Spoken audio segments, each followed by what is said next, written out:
All right, folks, welcome to episode 9 of Allergic to Silverware. We're heading stateside to my man, Pat McCann. USA! USA! USA!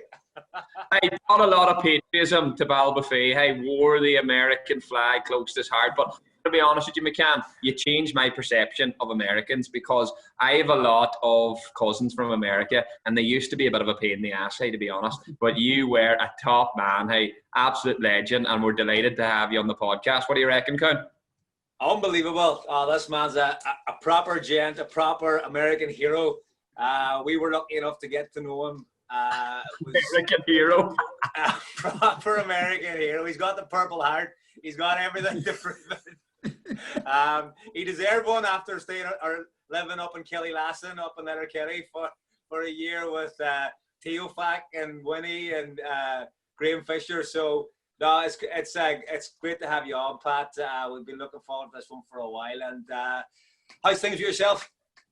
No, I appreciate you having me on. I've been following all the podcasts you've had. You boys have been doing brilliant. So it's been a lot of fun, and a lot of fun when I was deployed over there to Ballybofey as well. So deployed, love it. You're sounding like you're in the military. Yeah, absolutely. My time abroad. So were you dropped in on carrier plane, or just we'll start us off? How did you eventually? That operation is still confidential. So I can't tell you. You've had the trials, or you've not had trials, but you went and trained with the likes of Sligo, Shamrock Rovers, Dundalk. So I suppose you're speaking to your parents back home and speaking to your mates and stuff, and you're like, yeah, no, look, great clubs, great standards. It looks like I'm really going to create something here, or there could be some opportunities. We all know Finn Harps is the one that came knocking. So was there a bit of a disappointment, or was it just a great opportunity to maybe play football, or is it a bit of a come down maybe when you're talking about the likes of Shamrock Rovers, Dundalk, and then it's actually was it pizza? I think what Keith's trying to say is, how the fuck did you end up in Ballybofey? What it was is cut the bullshit here. Is it cut the bullshit here, Chief? Just say bullshit. Cut the bullshit. I'm on the clock. Yeah. So, to be honest, I mean, with the limited exposure I had from the League of Ireland with those clubs, I had never heard of Finn Harps when I was going over. What happened? There was a tournament. It was a great tournament. They've since stopped doing it, called Copa NYC in New York City, where teams would kind of play for the country of their heritage. It was like a World Cup in New York City. And through that team, I met Paddy McCarry. Now, Paddy McCarry grew up in Stranola, Ballybofey, put me in touch with the club, and he's the one that actually set up the trial. So I was going over. I obviously knew Shams, I knew Sligo, I knew Dundalk, obviously Bohemian, St. Pax, like Derry. I'd heard of that. I had never heard of Finn Harps. And that on top of, they were in the first division at the time. So I went over on trial. You're right, Pizza was the manager at the time. Got in there and it went well. I mean, I loved it from the start. Obviously, if you want to compare the facilities and stuff like that, it was totally different, but it also would have been totally different from what there was in the United States and at the universities. There's so much money in these universities that you're kind of spoiled with the pitches, the dressing rooms and stuff like that. And, there's something to be said about you going to a place that, it's pretty historic, really. That's one way to put it, I suppose. Historic. Very different. But no, I kind of get what you're saying, though. But I suppose that's what you wanted at that stage in your career, was to test yourself against some of the best players in Ireland and take on that challenge. So it must have been a huge step. Was there ever a point early on in the trial you're like, over in Hegarty Park, you're thinking to yourself, fuck me, I don't know if this is for me? Well, I remember the first time I saw Finn Park. John Foy brought me in the car, drove me around Ballybofey, and we walk into Finn Park, and it was like underwater. I think the River Finn had flown up the other side. Standing there going I better get bigger studs if I'm playing over here, because this is like a swamp right now. But Hegarty Park was a fun, but that was probably half an hour before kickoff, Pat. I think you were playing bowls that night in a pre-season friendly. Yeah, but no, I mean, I kind of knew already, having been over. It wasn't as big a shock to me as, like you mentioned, Hegarty Park.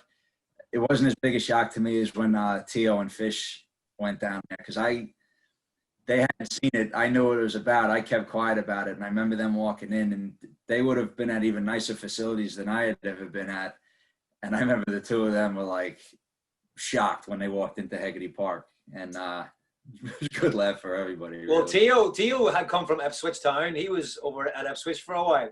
Yep. And Graham Fisher was at Schalke, and he was at Real Madrid as well on trials as well. So I'd say it's just slightly different. I've always questioned whether Fisher was ever on trial at Real Madrid, to be honest. Great that, but was he on trial at fucking Real Madrid, or was he doing one of them stadium tours? I don't know. He modeled all the new kits. More like it. Yeah. How early on was it that Pizza said, look, we want to sign you? And like, it must have been a relief as well. I know we're joking about the facilities and that, but ultimately that's what you wanted, was an opportunity to play League of Ireland football. So you must have been buzzing, were you? Absolutely. I mean, not only to play League of Ireland football, but to sign a professional contract, to play with a professional football team. Like, that was my first step. So I was a relief. Timeline, I would say it'd be a week or 2 weeks. I know I came in when it was the mid-season break, so I had done my first few training sessions with the U19s, with like Tommy Canning and Noli and those guys, and they were great. And it was actually a big help, because you were getting accustomed to some of the boys. I mean, they were all U19s; they're all clubmen, so you're getting to feel your way around the club. And then, but it was a relief, because I was living with Paddy McCarry's family. I was with Betty Foy in the house there. And I didn't know this until after, but Betty actually spoke to Pizza, knowing nothing about me, and said, listen, like, just don't waste the boy's time. Like, if he's not good enough and you don't want him, don't lead him on, and you know, just let him know right then and there so he can move on. And Pizza said, oh, no worries. Like, we'll look after him. We'll give him a good look, a fair shot. And thankfully it worked out. Is that because Betty didn't want you hanging about the house and eating all her food, or is that just because she was really interested? That happened anyway. He was obviously giving poor Betty a hard time, going, there's nothing happening here, Betty. Yeah. No Wi-Fi in this house. No Wi-Fi. Was there Wi-Fi in the house? Just out of that curiosity. No. So how are you? So you're dropped in Ballybofey. You're dropped in Betty Foy's house. The wonderful Betty Foy. Guardian angel. Seriously. She looked after you. You told me before actually a lot that she really has looked after you. How are you standing in a phone box down the street with your wee stack of quarters, or obviously not quarters, but 20 cents or whatever, pinging them into the phone box, calling home saying, oh, it's brilliant. They have me in a big apartment. I've got a car, it's got a pool outside. It's absolutely brilliant. What's the story being relayed back home to Big Joe? Yeah, close enough. Like, obviously, like I said before, Betty is my grandmother. She's one of my grandmothers, the way she looked after me and like that. And even you mentioned Tio and Winnie and Graham Fisher. She was having us to dinner every week when, you know, feeding them. You know, so she's the best. But you're right. Like, there was no Wi-Fi in the house, so it was always a running joke. Eventually got Wi-Fi down the road, but when there was none in the house, I was actually going out at night. I was going down at Kiernan's Diner. I was standing out there. I was standing outside the Finn Valley Athletic Club, and like, going in the place, I was standing outside the window, getting Wi-Fi through the window so I could call home. And now it's like 1-2 o'clock in the morning with the time difference. Yeah. You know, I'm wearing jacket and hat and scarf and everything. So, I mean, looks dodgy probably if anyone sees you hanging outside the Valley at 2 o'clock in the morning. Finn Valley put on a sting one night. I'm on the phone, and next thing you know, like 3 people like leapt out because they didn't know it was me. And I would have been helping out, working down there, doing camps and stuff. And they were like, who are you? And I'm like, they're like, oh, Jesus, Pat, like, what are you doing? I'm like, I'm just going home. Like, I needed the Wi-Fi. I don't have any Wi-Fi down the block. Who was involved in the sting operation? Patsy McGonigal. Niall was in there. It wasn't Patsy, but a few of the boys, because I guess they had got me on the camera, you know, all bundled up which I'd say dressed like that, it was probably July in Ballybofey. But yeah, a few boys came out one night and they recognized me right away, but they're like, yeah, we saw somebody standing outside. We didn't know what was going on. I'm like, yeah, it's just me. I'm calling home and talking to my buddies. So you're going to tell us a story. Who was giving you a rough time when you first came? Nobody. We laugh. I always laugh about it. Nobody gave me a rough time, but it sticks out in my head. I remember, like I said before, you guys were coming back from the break, and I had taken the first few sessions with the U19s. When the full first team was back in, I think Decky McIntyre was still away with the underage Irish team, and Pete, I think, was still on holiday. So old Wizzy took training, and we were training and we're doing stuff. And he set up this thing where there was like three lines, and they were out at midfield, and we were standing beside one of the posts, and the ball had to get like glided out to one of those lines, go out, and it became maybe like a 3v2 situation.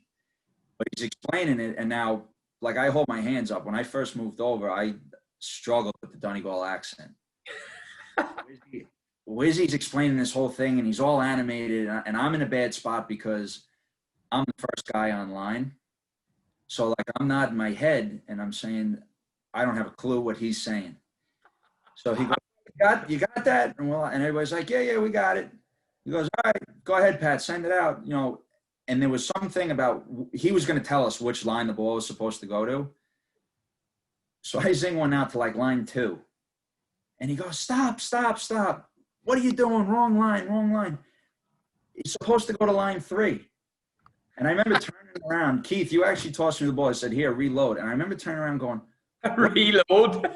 The count reload. Reload, Pat. Yeah, he's trying to speak more like an American. So he goes, here you go, Pat, reload. I was good for the accents. You see, I think that's why they kept me around at that time, because I could relate to Pat. You know, was he be like, here, Pat, step it out there and put it to him. Hey, Pat, get the ball, zip it out there, clip it in the box. Kick. Yeah. Put it back in the net. So I turn around and I go, what does he want? And all of a sudden, Jimmy Doc goes, I just hear this voice. He just goes, accuracy. The fucking little rat. And I went, okay. I went, you motherfucker. I'm bringing out the Second Amendment rights on you, Jimmy Doc. I hit it out to line 3, and I had in my head, I'm like, target engaged. Like, he's in. And it was like later on, we're doing a bit of possession. I'm saying, I hope this guy, I don't know him really, but I hope he's not on my team. And sure enough, ball bounced, and I was able to get my pound of flesh on him, and he ate it like a chicken. Did you smash Jimmy, did you? I fucking emptied him. I was like, and he ate it. He was like, no problem, this and that. And then after that, like, we laughed about it. There was no. He was one of the best guys that I remember playing with at Harps. Like, it was. But there was the one moment I was like, I can picture Doc saying it as well. Do you? Accuracy, like, just accuracy. Hateful we heard, Jimmy, like, isn't he? So anyway, Ollie, what's your first meeting with Ollie Horgan? Like, me and Cowan have obviously talked about him a lot. People are enjoying the stories in the podcast. When do you first meet Ollie Horgan, and like, what's your initial impressions? Like, you know, be honest with us. I first met Ollie. I was actually in Dublin, staying at a friend's house, literally with their family on their couch. I was trialing with UCD. You know who set it up with UCD? It was Stephen Roach. Right. Oh, no, Roachy, well, Roachy, yeah. So Roachy set it up. Roachy's would be over here in New York. And he set up the trial. And I went in on trial because my thing in my head was, as you mentioned before, I always wanted to play at the highest level I could. And there was an opportunity there. UCD were in the Premier Division. And I was like, Premier Division, I wanted to give it a shot. Well, yeah. During that time, Ollie had been phoning me about coming back to Harps. And actually, UCD had asked me to sign. There was a bit of it got a little hairy. UCD at that time? What's that? Who was manager at UCD at that stage? Well, that was the thing. Was it got a little hairy. Martin Russell had just stepped down. Martin Russell had just stepped down, and I think there was talks of, I could be wrong, but I think it was Alan Matthews was going to step in. The thing is, during that preseason, it wasn't confirmed yet. And I actually never told this story. It wasn't confirmed yet. But I was in training. Collie O'Neill was one of the assistants who eventually became UCD manager. And there was another coach there. And he's a bit of a twerp, is he? That Collie O'Neill. You know what? He was good to me. And I went in. I was training. Had done well. They asked me to sign. I think he's an absolute twerp. I remember the time he beat them in the playoff in 2015. He's this little squeaky voice, and you're like, how's he ended up managing a football team? He's a twerp. Anyway, sorry, go back to your story. Yeah, go ahead, Pat. Let me listen to this, man. So you know, it had gone well. They had asked me to sign, but obviously UCD, being affiliated with the university, it's not like they've got the budget that another full-time football team would have to be able to take on a player. So my thing was, I'm up in the air where we want you to come and play football and sign with us and play Premier Division football. No money. There's very little money we can give you. My thing was accommodation. Like I can't live on my friend's couch for an entire season. So there's a lot of back and forth talk, but it was always, we really want you to sign. So a few guys whose opinion I very, very much value, I was speaking to them on the phone, kind of like as a sounding board, saying, what do you think I should do? And they made the really good point of, listen, Alan Matthews is coming in as this manager. You got to speak to him. Like, they can promise you the world, but he might come in with another 10 of his own players and then have not fancy you, like, you mightn't play at all. So they said, here's his number. Call him. Like, you have to call him. You can't make a decision without speaking to the boss. So I said, okay, fair enough. Good point. I call him. I speak to him. Never met the guy.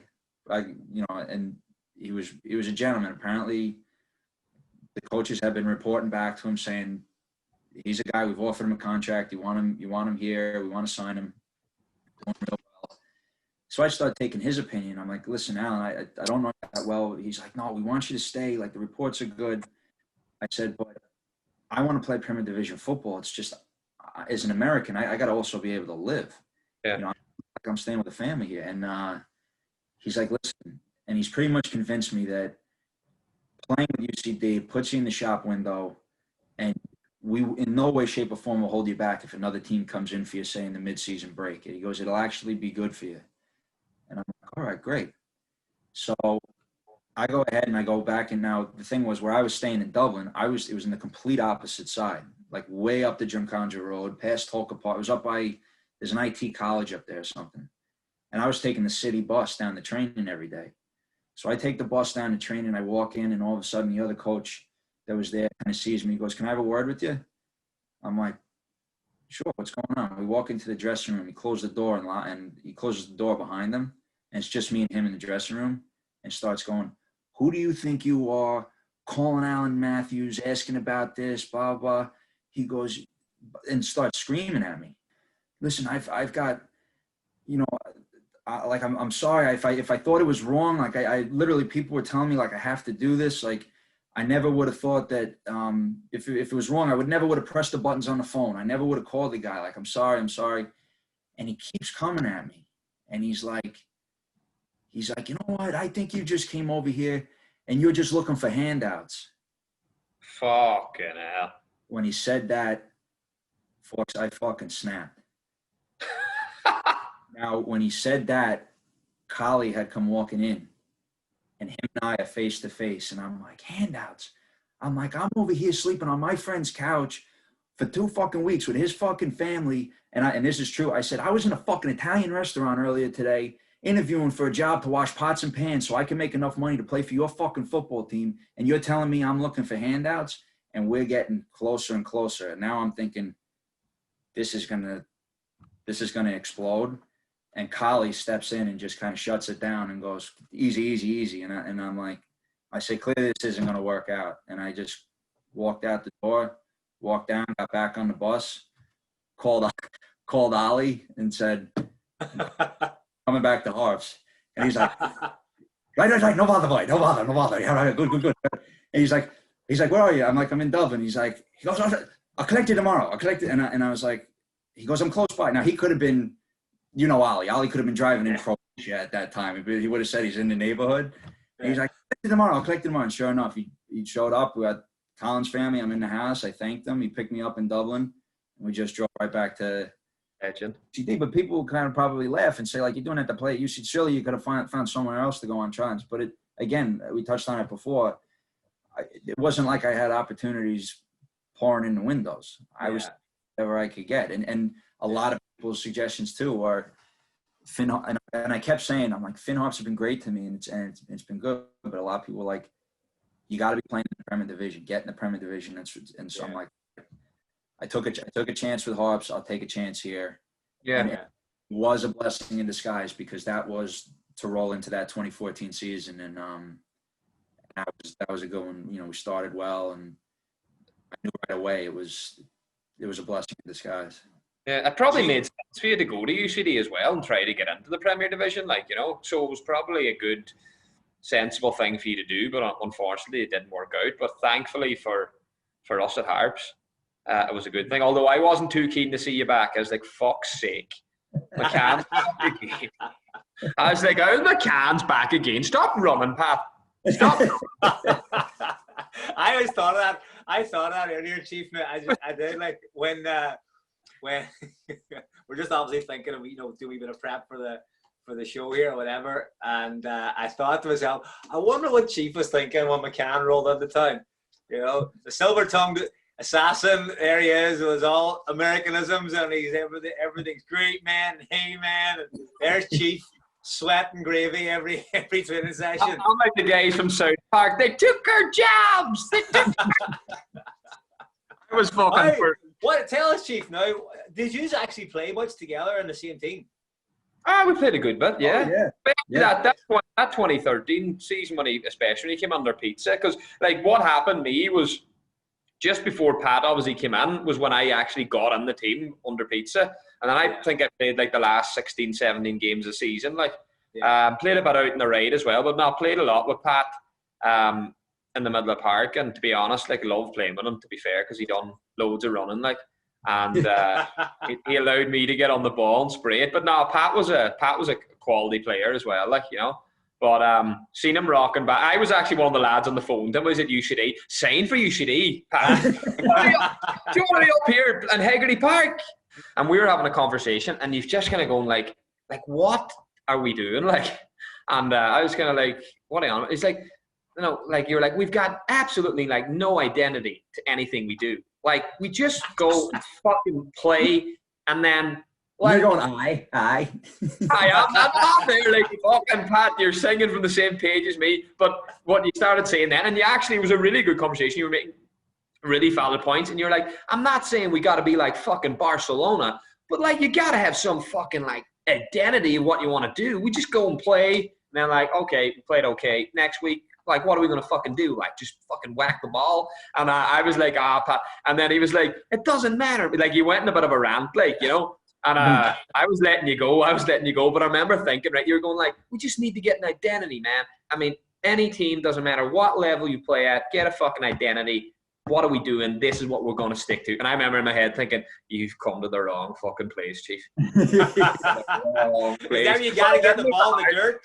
That's right. You started saying that too, because we were whacking along. You're like, man, we got to get it on the dirt, man. We got to get it on the grass. I was like, this is fucking brilliant. But I felt, I agreed with everything you were saying, but I just didn't have the heart to tell you. I was like, this poor man's come from New York, and we've promised him football in utopia, and it's not going to happen. Like, it's not going to happen. And here's the thing, though, is, and I was going to say this before, is we had ballers too there.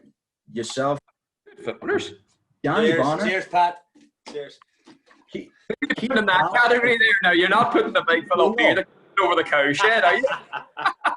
No, but they call me the Ramelton Ramos. I've already got that, I know. Aye, the one with this will getting called the Ramelton Ramos. The game's fucked. If people are calling him the Ramelton Ramos, the game's fucked. It's the only name that rhymes with Ramelton, so I think that's why they dropped that in. Sorry, saying, I know though, like you were saying, we had ballers. Yourself, Johnny Bonner, I thought was a great footballer. Tommy B, you know, and they would all like you were joking before about like the Jobby squad and stuff like that. I thought if you were looking to play football, those were guys that should have been on the pitch. Like they all play, they look to play, and Chief's loving this. Keep going, man. This is brilliant. This is music to my ears. Hey. Yeah, I just Moving on. So Pat, No, Steve, let him finish. Let him finish this point. Parliamentary procedure here. Let him finish his point. I would be, Chief. I'd be more like you and you enjoy your football more when you look to play football. And remember Mickey Black used to have the gym there halfway up the mountaintop. Oh yeah. And they were Kelly Laston. So you know that road, Wendy Hall, the back way over and then up there. So they had to go from there up to there. Now he's got a bike. I think he might have walked it one day, and that was it. Did you walk it one day? We walked it every day. You were a kid. We lived in that gym. The only thing that gym was missing was Wi-Fi. We lived in that gym because if when he was going home to Galway, we didn't have a car. Yeah. So we would walk down the backside. We would walk down Windy Hall, which was like a suicide run because like the cars come whipping up, and then. I remember you telling me, Pat, he's like, what's that road that comes from Glenrua down to the gym or down to the whatever, and then up to the gym? It's like goddamn roller coaster. Cars just be coming all the way.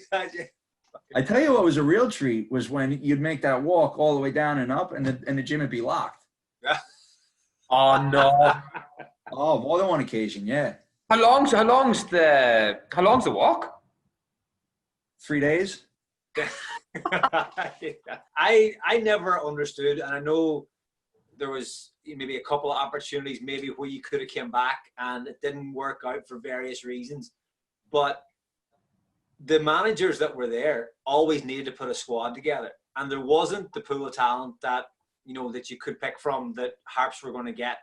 Now, Pat had been there previous and knew what he was coming back to, but yet no, he still wanted to come back and still wanted to play for the club. And you knew it. And I found sometimes that maybe managers would have taken a chance on this guy or taken a chance. And he was from outside as well. Like he wasn't from down the road. He wasn't from Donegal or even Sligo or Dublin or whatever. He was coming from wherever. And yet no, these guys would still be coming in, and you're like, why are you taking a chance on someone else? Why are you taking a chance on this guy from France or from Germany or from wherever?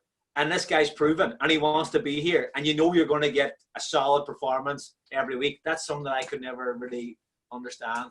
That it didn't materialize. Like, yeah, I mean, I loved being at Harps. You talk about obviously any team you're playing for, the application and the attitude has always got to be there. So it's just a given. It's either you're in or you're out. Like I wouldn't understand somebody who's only half in, but I mean, it also, you think of how good, obviously, everybody in the dressing room, everybody at the club were to me. And then even in the town, like everybody in the town was looking at, obviously Betty's looking after me. I meet John Foy, who's got a Finn Harps tattoo on both of his forearms. I swear to God. And you know how much it means to everybody. And, you'd be doing yourself and you'd be doing them an injustice to, I mean, think about it. Like, God rest him, Seamus McKelvey, like, and Frank. You think, and I'm seriously, when we had the replay in Cove on the Monday in the Cup, and then we're down there in the league on the Friday, and he's the first face you see standing on the wall. You don't get that over here. Like you just don't get that over here. And that's, so if you're not going in and you're not putting in 100% all day, every day, then you're doing something wrong. And, so it was, and obviously, yeah, I wanted to play at the highest level. I wouldn't say, and a big thing, like particularly with the UCD thing, I was thinking of how I knew what I was going into at Harps, because I've tried so many other places. You never really know what you get, and I knew what I had at Harps, and that was kind of pulling me back. And people were like, "You want to be in the Premier Division? You want to do this?" And I'm saying, "Well, what if I go back to Harps and we get promoted?" They're like, "Well, great, yeah, but you're running a risk. You have a chance to go." So it was a little back and forth with that. But yeah, I mean, I loved it there. Everybody was so good to me. But Cowan, just can I come on Cowan's point? Cowan, I think, is making the point that Harps recruited like sort of risky signings from different parts, but like with you were tried and tested. So why did you not come back to Harps? Is that what you were saying, Cowan? Am I picking you up right? Well, pretty much. Like I suppose, yeah. Like I suppose you went to Sligo, obviously. So you know. We'll see. I'll tell you. I'll tell you why. Was as an American, the amount of red tape for me coming over. So it's not the biggest problem. Yes. Forks, if the FAI would have allowed me back, I'd still be there. I'm not eligible for Irish citizenship. Okay, my name's Patrick Liam McCann. I'm designed to come over here, but I'm not eligible for Irish citizenship. So without it, I'm coming in as an American. So can you not get to play in the League of Ireland, get some work permit to play for Sligo or for Harps or something? I could. The FAI wouldn't grant it. Why? And then a couple of times I know with Keith, like we were looking to come back. I was on the phone with Ollie and John Campbell and stuff, and we were trying to get, but the first couple of seasons I was over there, they didn't have this rule. Then all of a sudden they made this rule that in order to qualify for a work permit, you have to have played in either 25% of the top league, whatever country you're coming from, or 50% of the second league in order to qualify. So as an example, when I was playing in the United States, I was actually looking to go back to Harps. And I had gotten injured that year and missed like 12 games. And it was in the USL, which would be the second, at the time it was the second division in the United States. Oh, so you missed the percentage then? MLS, USL. The FAI, we went ahead and put in the application. The FAI turned around and said, no, he didn't play in 50% of the games. They said, well, he was injured. You can't punish him for being injured. You know, he broke his foot. He took, like, you can't punish him for being injured. He played in more than 50% of games he was healthy for.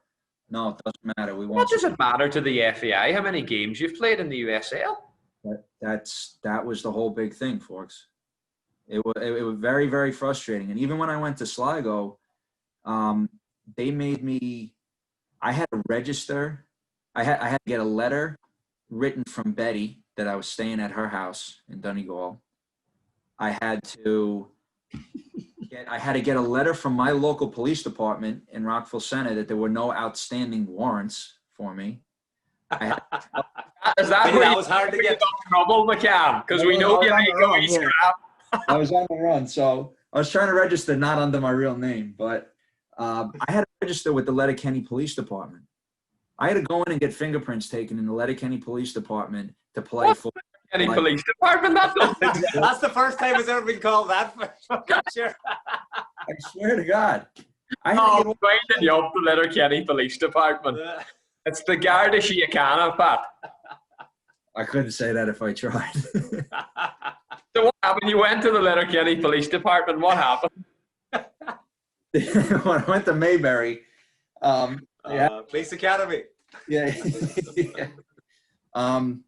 No, I had fingerprints taken. I had to register with them. They made some, it was all sorts of hoops. Like, it took me like 2 months to get cleared at Sligo. So pretty much you're like what's the phrase I'm looking for? I really should have thought about this before I started. A fugitive? No, you're like on probation. So you're pretty much on probation, and you have to sign in. You're like, have a tag on you, and you have to say, call into the local police department every Thursday and sign your name to make sure you're not up to all sorts and what you've been doing. And that's exactly. Did you actually have to sign on every week? No. I just had to go in and I don't even know why they had to, but whatever they told me to do, I was going to do it. What were they saying to you when you were coming into the Garda Síochána and let your what did Hightower say to you? Damn it, Mahoney! It's McCann again. The guy's a jerk. He's a real jerk off. This kid whoever was actually gave me a hard time. He didn't like America. Yeah. What was he saying? You're probably in saying, I'm from the greatest country in the world, man. You're making it real tough for me to come here and play soccer ball. Yeah. So we've talked previously about how you were obviously upset at Harps because I was on the bench and, you know, you like ball playing. You went to Spain where the culture in terms of football and the way they play is obviously very different. So double barrel question, how did that move come about? And, you know, what was the standard like over there? What was the division in relation to the top flight? And just give us a bit of an insight into that. So the way that the move came about was a coach that I had actually had in New York. He'd be of Argentinian background. He got the job at a club called Brenes, which would be by Sevilla in the south of Spain. He got the job. When he took the job, he knew that there were boys playing professionally and stuff like that. And his thing was wherever they were sitting in the table, he was looking to try and immediately get them promoted. And I guess typical of other managers, like he was going to bring in, he knew that guys wouldn't pass down the opportunity to play in Spain. And, you know, as soon as he offered me, I was like, absolutely. Like it was just something you couldn't pass up. Yeah. So he brought in a bunch of us to come and help try and, you know, push us up the table. He kept that one quiet, Chief, didn't he? He wasn't asking me and you, do we want to head over and maybe get these lads promoted? I mean, if there was a player paid for Spanish football, it's myself and Ramos, like, and not once did you pick up the phone. I would have been worried with you guys in that sun. You know, I didn't want you on blood on my hands. I'd be all right. I'm living in the desert, hey, and I'm still as white as a fucking ghost. Yeah, you burned by moonlight, folks. You blend into that wall. I only see the eyes and the teeth. You just see that wall. Well, at least I'm fucking McCann's in the Letterkenny Police Department, but it looks like that, right? In the jail cell. So when I made the move to Spain, I finally had the electronic bracelet removed, and then I was able to go over. But no, so yeah, he brought us over. It was what league was it, Pat? What league was it in terms of La Liga? Is it the third division? It was Tercera. So it would actually be the fourth division because you've got La Liga, Segunda A, Segunda B, Tercera. So and you have a bit of Spanish too, don't you, Pat? Sí, señor. You have a bit of Spanish. I'll be more than that, like. I have that. What's that? Pick up the lingo fairly quick. Like, was that something you had to do in order to like really to make it successful for you there to like learn the language? Well, I mean, I would have studied it in school growing up. If you're playing football in New York, majority of the guys that you're growing up playing with are Spanish speakers, so you pick up so much of that. Like, you should have seen some of the teams I was playing on growing up. It was all like Colombians and Argentinians and stuff, and here's Patty running around like, you know. But then at the same time too, yeah, I got better living over there. I kind of kicked myself a little bit because we were living in a house with other guys. Majority of the guys spoke English, so it wasn't like a full immersion, and there was a good number of guys that were bilingual. So I would have. Well, you didn't have to speak Spanish to communicate with. Yeah, I spoke when I had to, but we kind of had the crutch of guys that could speak fluently both. And I kind of looking back, I wish I kind of went more full immersion. I would have kind of gotten better with it. I'm laughing. Sorry, something's just come into my head. I learned Spanish when I was at Harps. This is ridiculous. This is a ridiculous story. I swear to God, right? So when we were at Harps, you had to go to college one day a week, right? You had to go to college, and the club were strict in it. So you train Monday, train Tuesday. You do some college course on a Wednesday. And you'd have a liaison officer from the SFA coming in every month to review how you're getting on. But you used to get student cards because you were registered, even though it was one day a week you were going into college. So we used to go out on a Tuesday night, get smashed, like. So like me and Sean Kelly lived together, and we were getting in trouble because we weren't going to our college courses on the Wednesday because we were sleeping in, like. So kind of came to head. We're like, look, lads, these are the courses available to you. And I think it was what Sean Kelly said. Is there any evening courses somewhere? Like, can we have a look at any of the options for any evening course? There was an option for an evening course on a Wednesday night to learn Spanish down in Stevenson College. And me and Kelly went, love to learn Spanish. You were always going there on holidays. We're heading to Santa Ponza in 6 months. So I said, we'll go and learn Spanish. Oh my God, like just didn't, like we were a joke. Like I think we were eventually told, like we were going down there and there was people obviously had been working all day. We're going to like pick up the lingo, taking it really serious, and we were just fucking messing about, like two young fellas being clowns. But I remember the guy that was teaching us. He was from Chile, and there was a player at Harps at the time from Chile. His name was Mauricio Pinilla. He was actually on loan from Inter Milan, and all he would do was tell me about Pinilla. He crazy. Pinilla crazy. And we'd spend 15 minutes chatting to him about Mauricio Pinilla. Madman. He was fighting today. Yeah, he got in a fight with the kit man, and he got in a fight with it. Oh, Pinilla crazy. Right? Everybody else in the class going, for fuck's sake. But I think if you ever need to know why things didn't work out at Hearts for me and Sean Kelly, was we needed to find a college course at night to allow us to go out on a Tuesday night. Like, madness. Mentality, chief. I remember Pat, like, as kind of I alluded to before, you know, professional. Now, like, this was a Sunday, so we were training Monday. So, no, can't be going out. I think it was obviously Liverpool United, 2 o'clock or something like that on a Sunday. Brilliant crowd. I didn't touch a drink to that point either. I was a few months. Yeah. Well, obviously we had training on Monday, so you weren't going to be drinking. Did you never? No, I mean, I was coming from America. I was coming from college in America. Like, obviously I was drinking, but I was so, I had nobody to drink with, and two, I just never touched. I just never did. He was so focused, obviously, on his football, but we shouldn't change that. We shouldn't knock that shit out of him. Like, so so I remember, Mick goes, Pat's like, no, I'm not going. I'm not drinking. We got training Monday. We got a big game at the weekend. I'm going to be right. And Mick goes just like, Pat, you're fucking coming to watch Liverpool United. None of your own shite. Come on. You're coming. It was a kidnapping, folks. Oh, pretty much, right. He was threw him in the back seat of the car. Shut up. Were you forced to drink? No, folks, we took him to Melton. I think that was the... Folks, they weren't. Keith was already at Conway's. You were with your buddy from home. It was like Tommy B.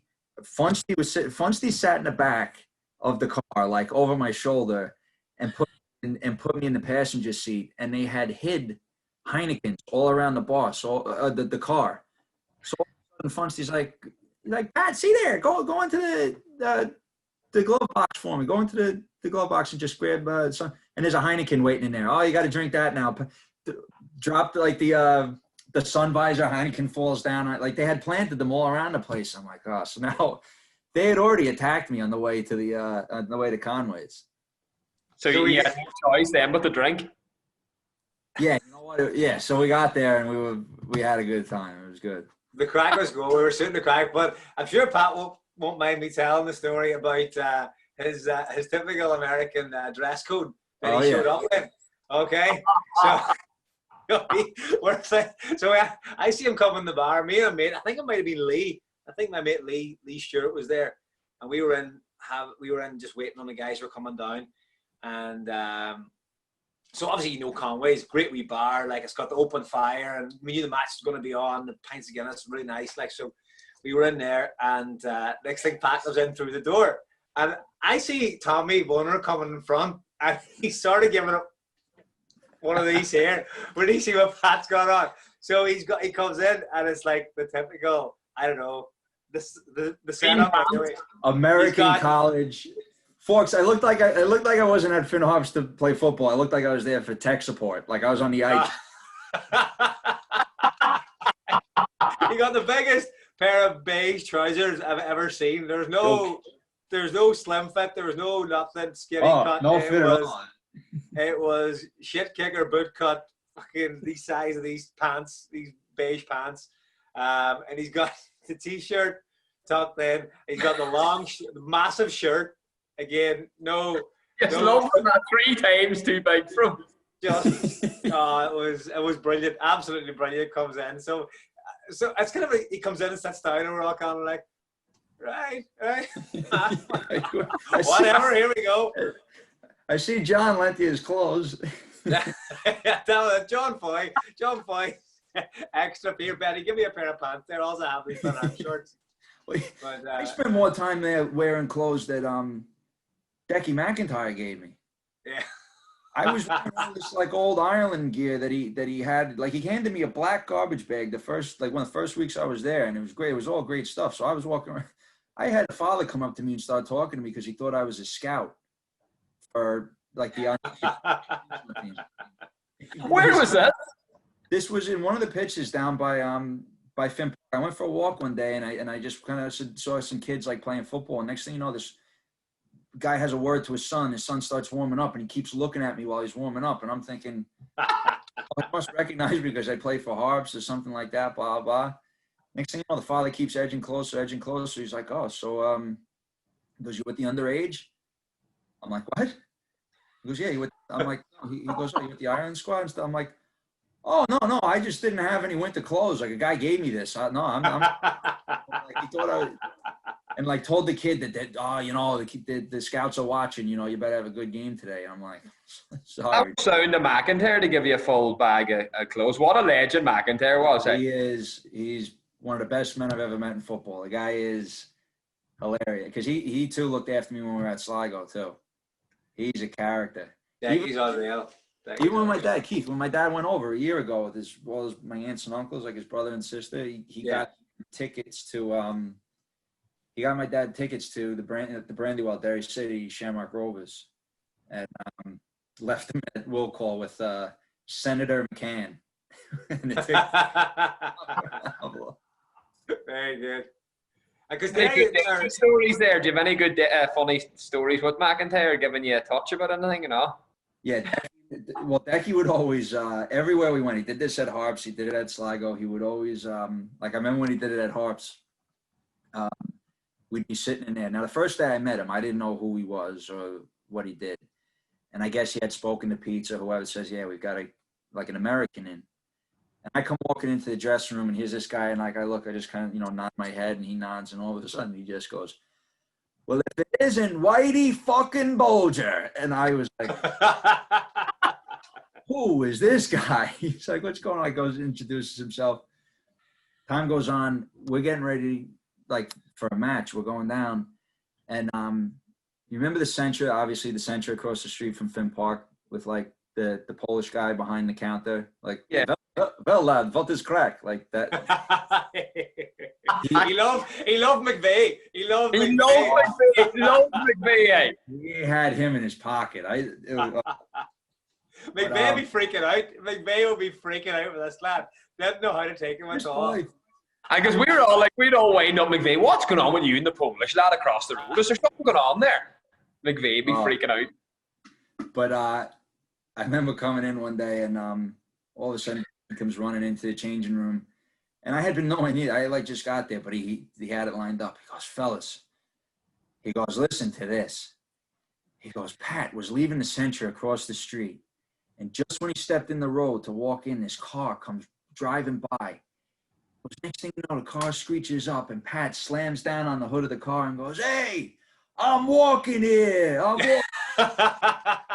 Like Dustin Hoffman in Midnight Cowboy. Yeah. And everybody believed it. So they're coming up and they're quoting me and they're doing, I'm like, that didn't happen. Like, probably from October of 2015 until April of 2016, I was with New York Red Bull too. Like went through their full preseason and in there, and you know, a couple of training sessions with the first team.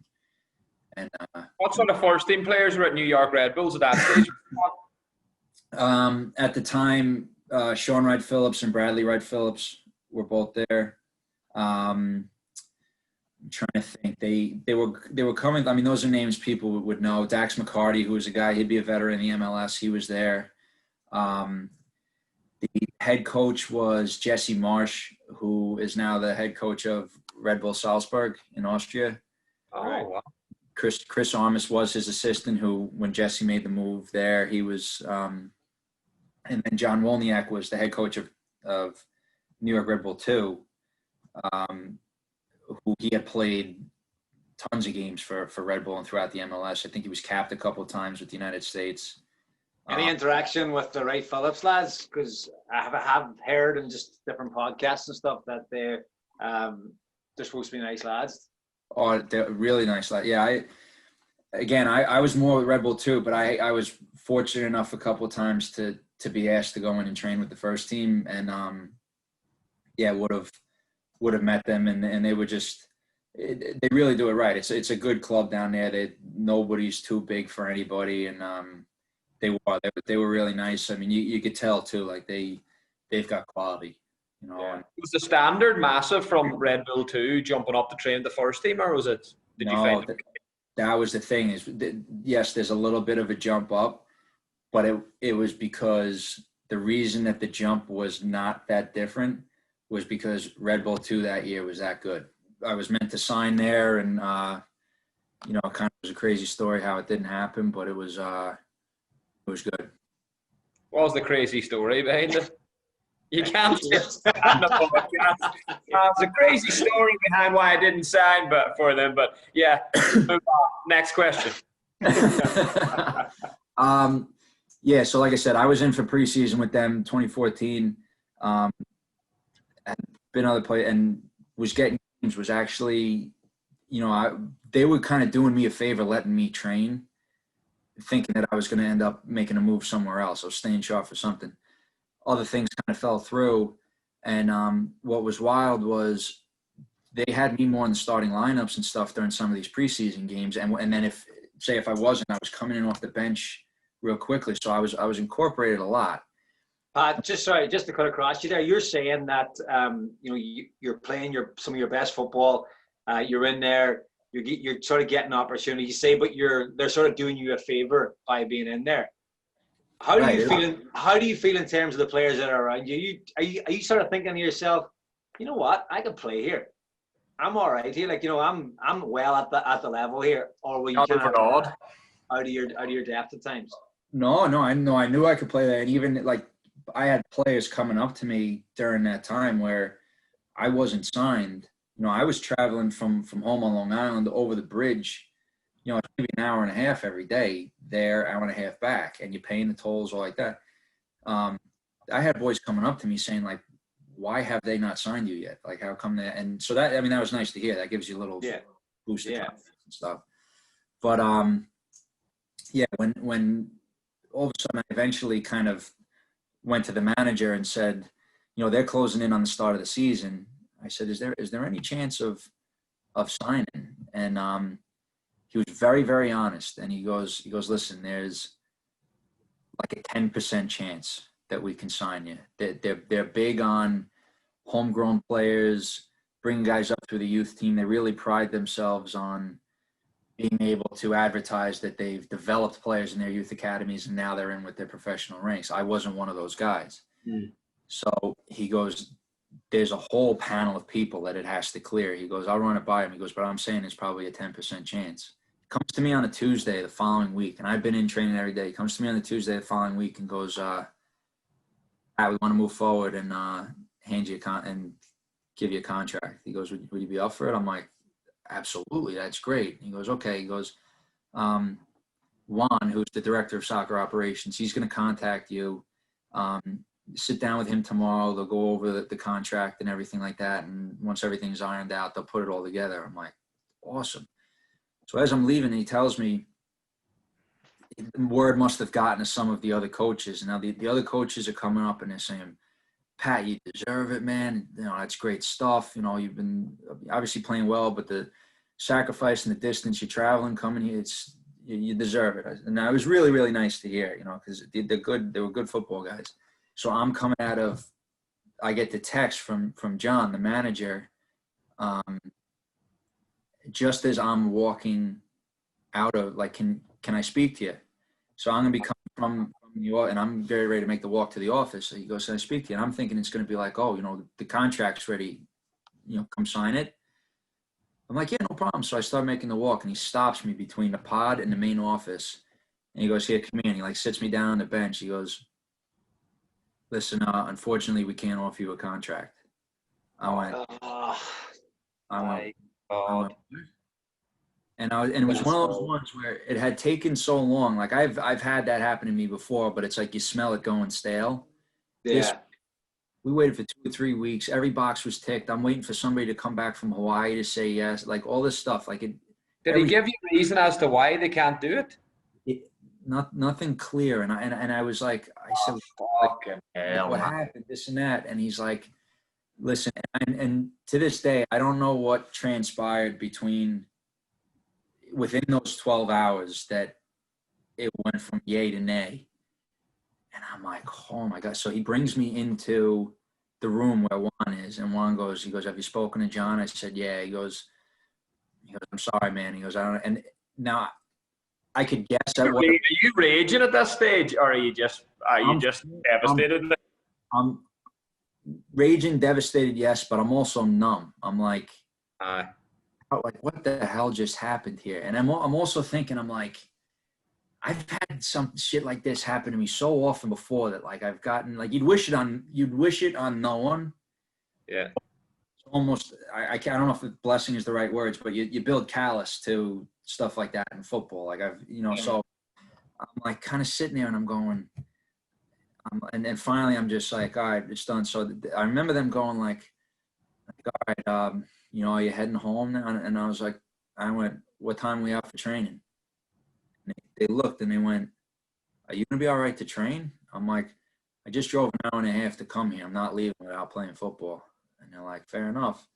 I went out. I didn't tell anybody.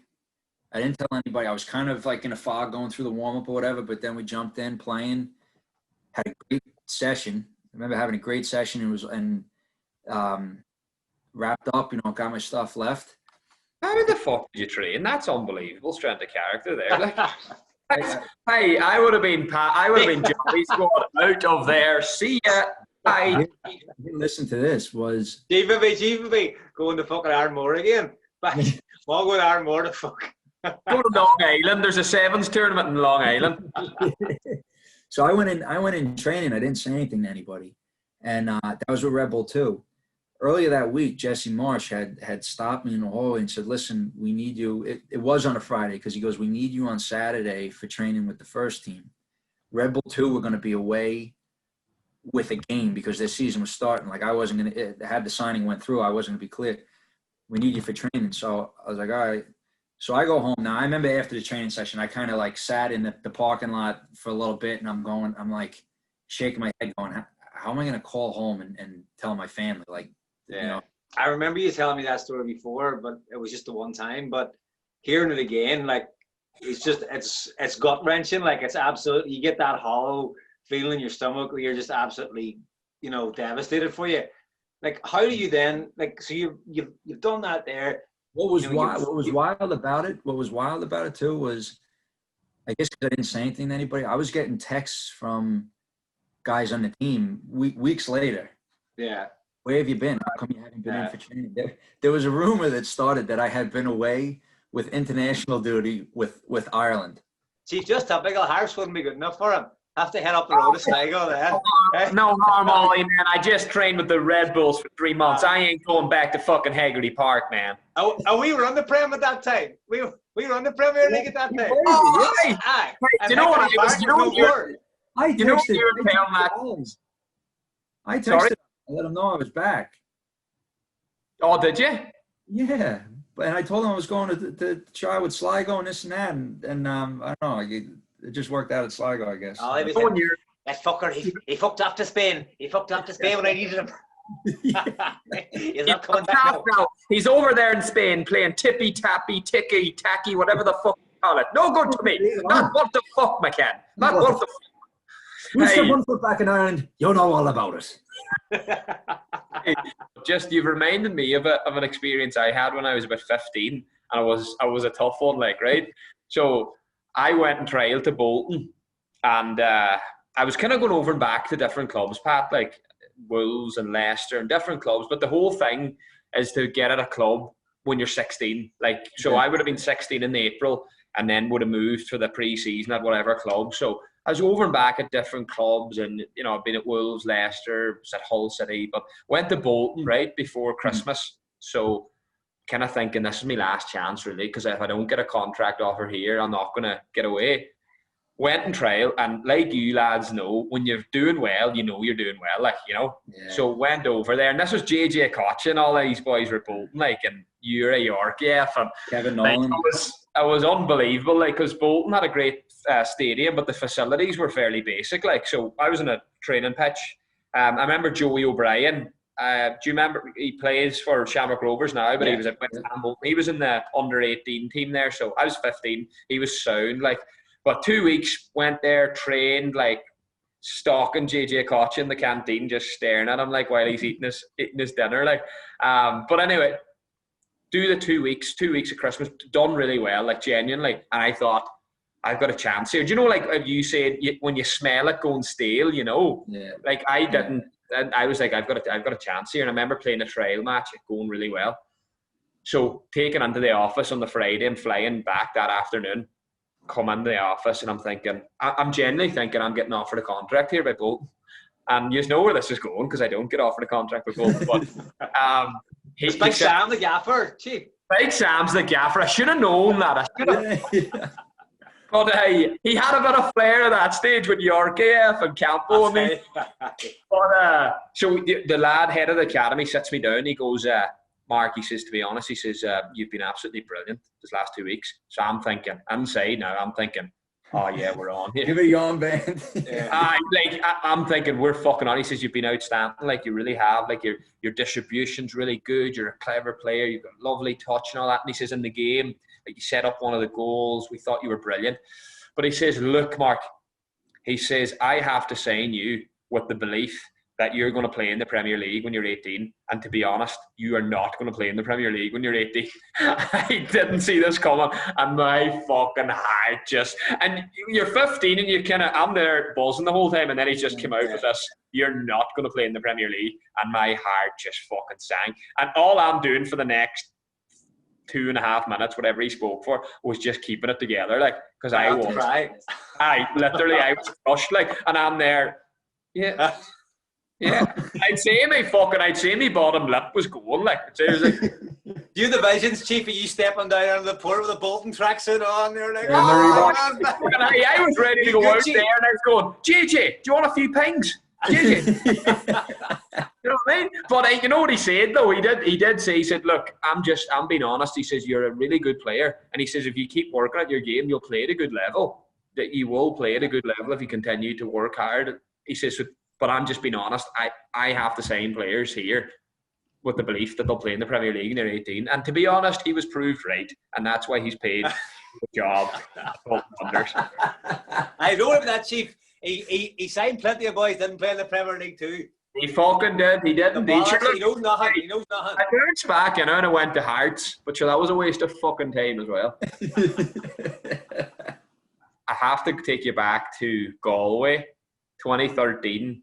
Last game of your first season in the League of Ireland. The big man up here turns into a keeper for the last 10 minutes of our match. Cowan, do you want to pick up that story there about how you ended up in goals? And then, Pat, you can then take the weekend, and you had your mad mate Mike Regan along for the ride as well. So we'll go to you first, Cowan, I think. Was he the gaffer? I think was he taking us up? Was he seniors taking us up? I'm brought into the team now. There's a maybe a chance that I'm not going to make the squad here, but I get the nod over Damien McNulty because I can apparently play a nets as well. Wherever this has come out of, I think I actually went in goals for Harps 21s one time when Boiler got sent off for handing the ball outside the box, and I went in nets and did pretty well. So then was he mine, was it? Wizzy's remembered this. Wizzy's remembered this here. Cowan can play in nets if called upon. So I don't think we had a sub keeper. So I got the nod over D because I might have to play in goals. As luck would have it or not have it, Gal ends up getting sent off for handing the ball outside the box. So I remember thinking on the bench, I'm in. I have to go in goals here. I have to go because I never was it. 15 minutes to go. Oh, aye. There's a bit like I was gonna have to do something goalkeeper related in that time, because obviously 21s, like, the game doesn't really mean a lot. I can't even remember who it was against. It might have been a bit of friendly. I don't know. but you're in a senior football match here now, you know, and like it's just different. It's totally different. Like, so I remember thinking this was hilarious that I was going to have to go in that, and it was a bit of a joke. Like, you're running on with the gloves and that, going, Jesus Christ. Got the goalkeeper jersey off, gal. Got the gloves on. I didn't even put my shin guards on. You had to face a free kick. You had to face a free kick first because it was exactly, yeah, because it was outside the box. Kane Gallagher got sent off. So your first action was a free kick. So a free kick. So here's me, got into the goal, getting the gloves on, right? And there's a couple of lads standing behind the nets, and I've turned and looked at them, and I have a big stupid grin on my face, and they're looking at me as this boy hasn't a clue here. So they're shouting on, just get it on target. He's not a keeper. He's not a keeper. And I was like, shut up, boys. So I was like, so the boys are turned around. How many do you want? And I was like, what do you mean, how many do I want? Yeah, everyone. How many do you want? And I was like, in the what? And in the wall. And I was like, oh, I said, I don't know. Give me 4, 5. Give me 8. So there I am, lining up this wall, not really kind of knowing how to line up the wall. See, that's kind of how green I was as well back then. Like, you know, do I go to this side and stand on the other side, or do I? And I remember just praying, just like, hope this lad doesn't put this on target. But I see him standing over it, and at this stage, he knows. He knows I haven't a clue. So I remember he's whipped it anyway, and it's gone over the bar. I've kind of given it one of those ones, you know. No, it didn't go over the bar. No. I know what you're gonna say. I thought that was. No, it's not the one. Like, it's not the one. So they so that goes over the bar anyway. Next thing, goal kick. I was thinking, I can manage that. I'll be all right. That. So I hook it up the pitch. Granted, the next thing comes back, and there's a bit of it. And I'm thinking, there's like a lad running towards the goal. So they've broke. And they're on the attack, and me sweating like oh shit, he's gonna hit it. He hits it, but it deflects off somebody. So this kind of wee scuttler comes in towards me. So I'm on it straight away, dive down on top of the ball, kill the game. So I did, and yeah, that was the height of my goalkeeping exploits. Just let me take us on another wee bit. So as soon as the whistle blows, no, the game's over, right? So what? Like, and it's a Saturday night in Galway, so we're thinking we need to get in here. We need to get in the changing rooms here. So I run in, stripped off, into the shower, right, and started getting suds up and all this here. So Wizzy comes in, and I think it's the time Pizza had left. So Wizzy's making a play at us. To you know that he's going to go for the job, and he wants us to support him. So he's pulled me out of the shower. There I am standing there, covered in suds all over my face, and he's having this really serious conversation about you know that he's going to go for the job, and he's wanting everybody to back him. And I know everybody's thoughts is just like, whatever, was he? Get us into the shower and get us into town quick, because Pat, your mate, Big Mike Regan, absolute hero, was over for that game. So you're telling Mike Regan, you're telling Big Mike all about the League of Ireland. You know, great standard. Yeah, we're doing really well. He's just witnessed the centre half coming on, going, and that's thinking, McCann's full of shit here. This is a circus. This place. Well, this is the best part. And this is what people don't realize from that game was. Mike's obviously got family from Mayo, from Ballyhonus in Mayo. And do you remember Marty Owens? Oh, yeah, Marty Owens was playing with us at that stage, wasn't he? Yeah. Marty was on loan with us, and Marty would stay with me like 2 or 3 nights a week. Another really, really good buddy of mine. So if we were playing anywhere on the west, you know, down south or anything like that, they weren't going to make Marty drive up to Ballybofey to then come down on the bus with us. They said, just meet us at the match. So I speak with Marty, and I organize and say, like, listen, my buddy Mike is coming over. Like, you know, do you mind? He's only in Ballyhonus. Can he hook up with you and come to the match? Yeah, no problem. So I'm like, all right, great. We get that organized.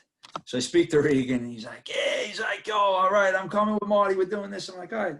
So we come pulling in. And as you mentioned before, like, anytime I get on the bus, I'm sound asleep and I'm knocked out. So we come pulling into the parking lot at Salt Hill, and all of a sudden, like, I'm just waking up, and Forks, you probably don't even remember, but I remember you coming onto the bus and saying, Pat, the most American looking man I've ever seen in my life is outside asking me. So I already knew. I'm like, all right, it's Regan. So I come walking off the bus, and all of a sudden I hear, yo, Patty boy, what's up, my brother? And I look over and I'm like, Mike, what the fuck are you wearing? He's wearing Man United tracksuit bottoms, but they were the That's pants. rich coming from you, Pat. That's I know. It is.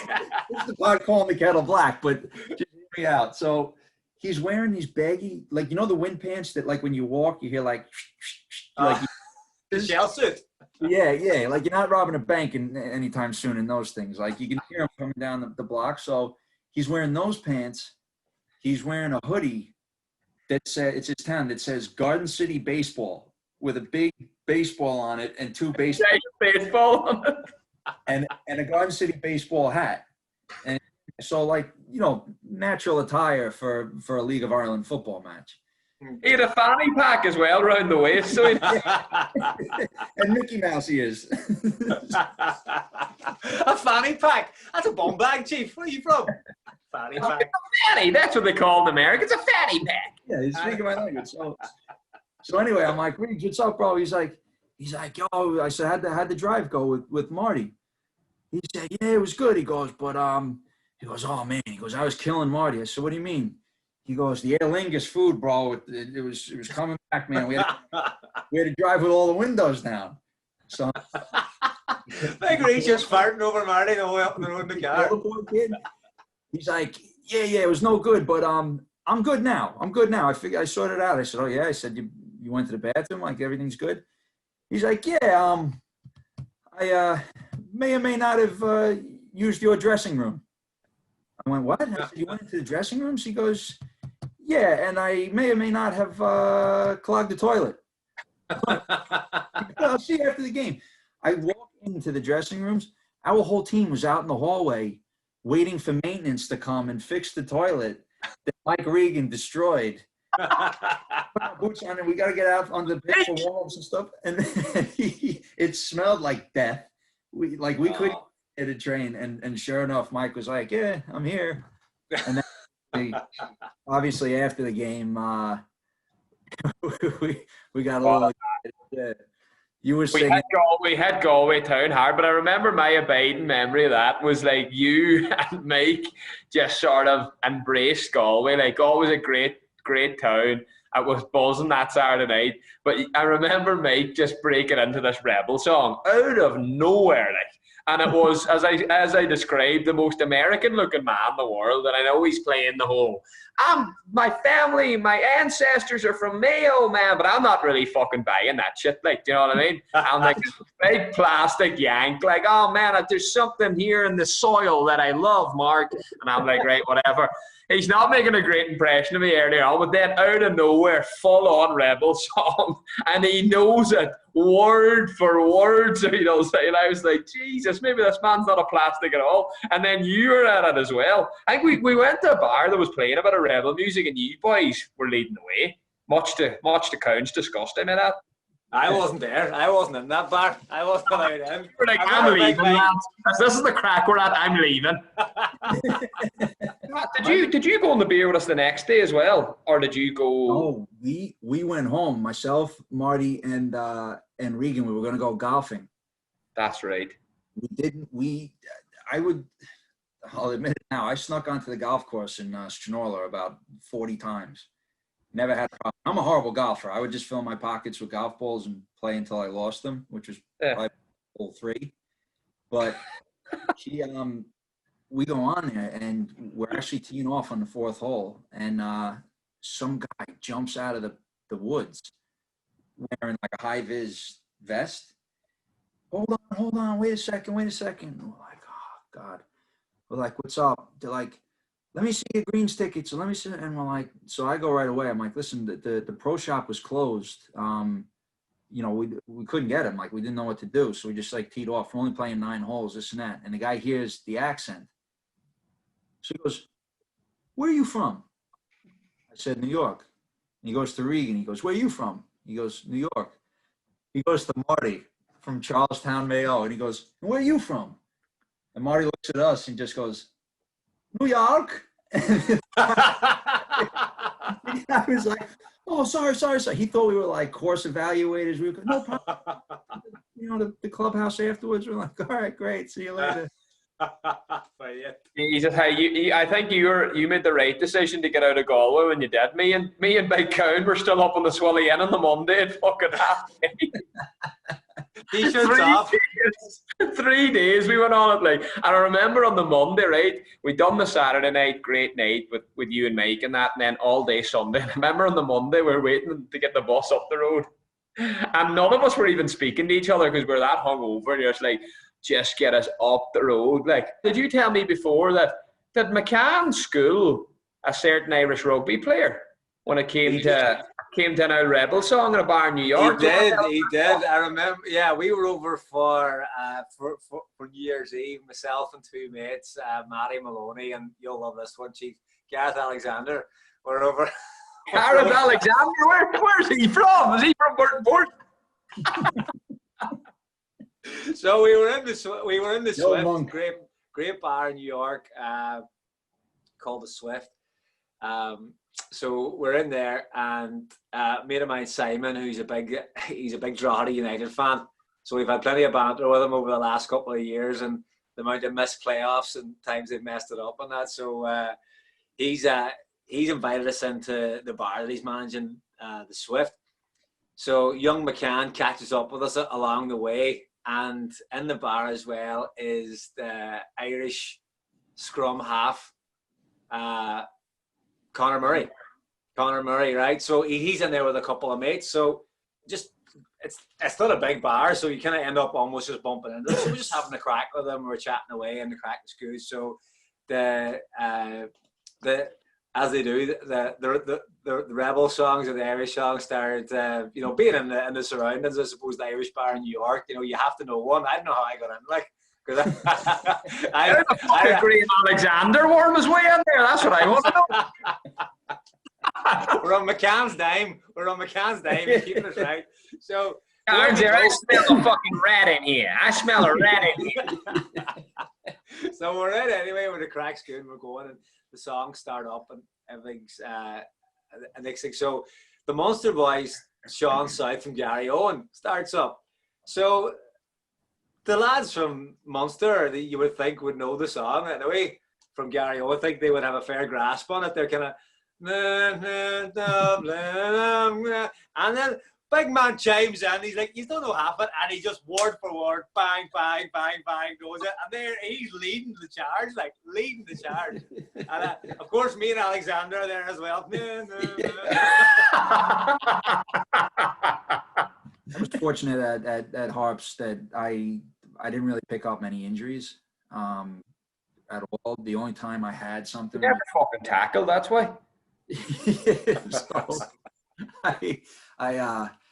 we're playing home. You're on the chat, Chief. You're on the chat. For somebody to say that, like.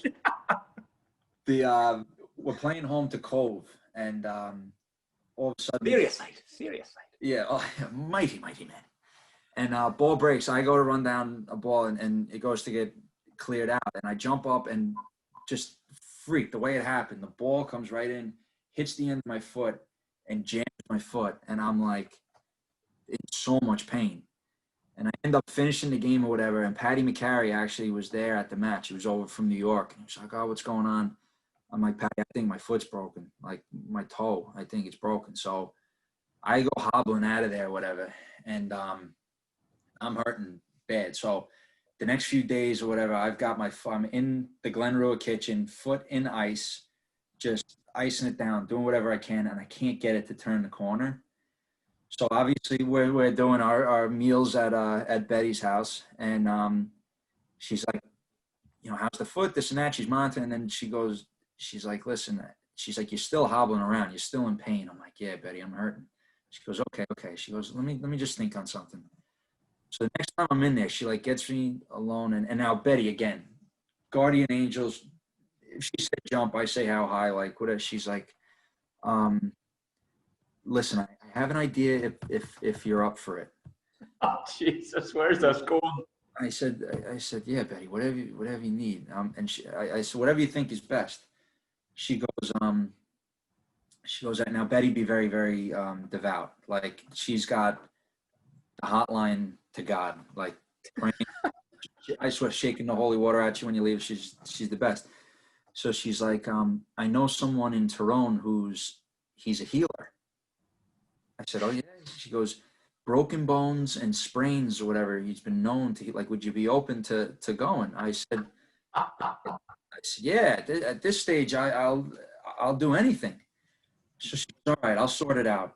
So she calls me like the next day and she says, we're gonna head out with her friend Ann and herself. So I jump in the car and it's Betty in the passenger seat. Ann is driving the car and I'm sitting in the back. You think, where am I going here? Yeah, so we start driving into Tyrone. And it's getting like really, really country. Like we're passing stuff. And like I have family from 6 Mile Cross, so we see the sign, 6 Mile Cross, like that's where your people would be from. I'm like, okay. So we're driving along and I'm going like already starting to say my prayers, like I've got to get spiritually, in tune here for this. So all of a sudden we get to the house and it's literally one home in the middle of an open space. And we come in and I get introduced to the man and wife, and Betty, Ann, and the wife head into the kitchen and put on the tea. So they're like, you're going to head in with Thomas. What was his name? I think it was like Thomas or something like that. And I said, okay. So we walk into this room and I start kind of like looking around and I'm like, all right, so there's like, crucifix and stuff like that, very holy people, a few candles.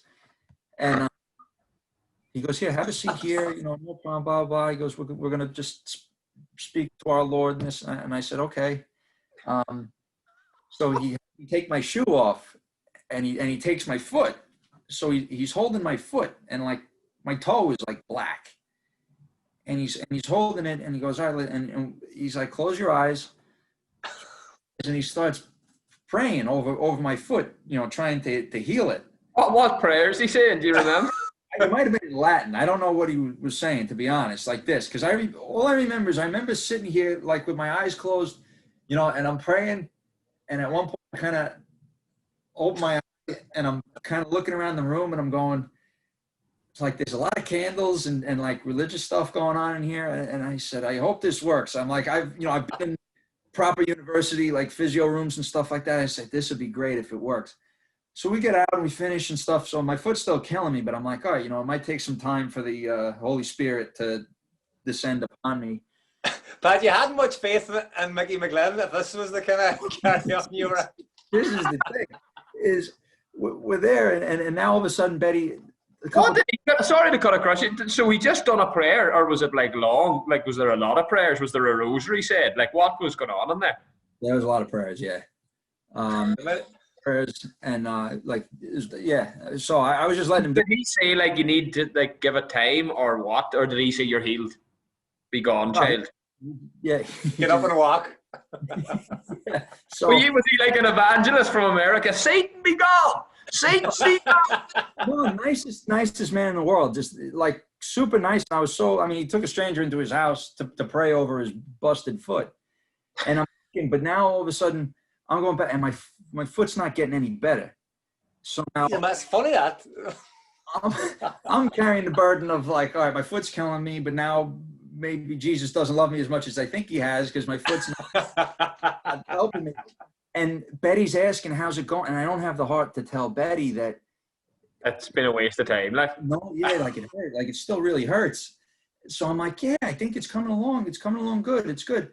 And I'm like, it's killing me. So all of a sudden we go down one day and I'm at the Finn Valley and Patsy McGonigal's down there and he introduces me to somebody and they're like, here, let him take a look at it and this and that. And the guy looks at it and he goes, it's not a break. He goes, you got a really bad bone bruise. And I went, oh, thank God. Thank God. He goes, why thank God? He's like, that. It's probably better if you broke it. It would heal. The bone bruises are nasty. They stick around for a while. I'm like, you don't understand. I had a guy praying over my foot who deals with things and breaks. So now I can go back and tell Betty that this is not in his spiritual jurisdiction. bruises don't fall. So we're good here. And eventually, So Betty will be able to accept it because it's not a week. I was like, Betty, like, all right, this is what it is. And eventually I ended up going down. That's why I actually asked Keith about it. Tommy Gallagher was the guy that had a spot, the golfer below Mickey Black. And he had the cryotherapy gun, like the localized cryotherapy gun. And I did some sessions with that, and that helped it tenfold, I swear by it. You know, people. You're just lucky. You're just lucky. Betty didn't have a bruise guy as well.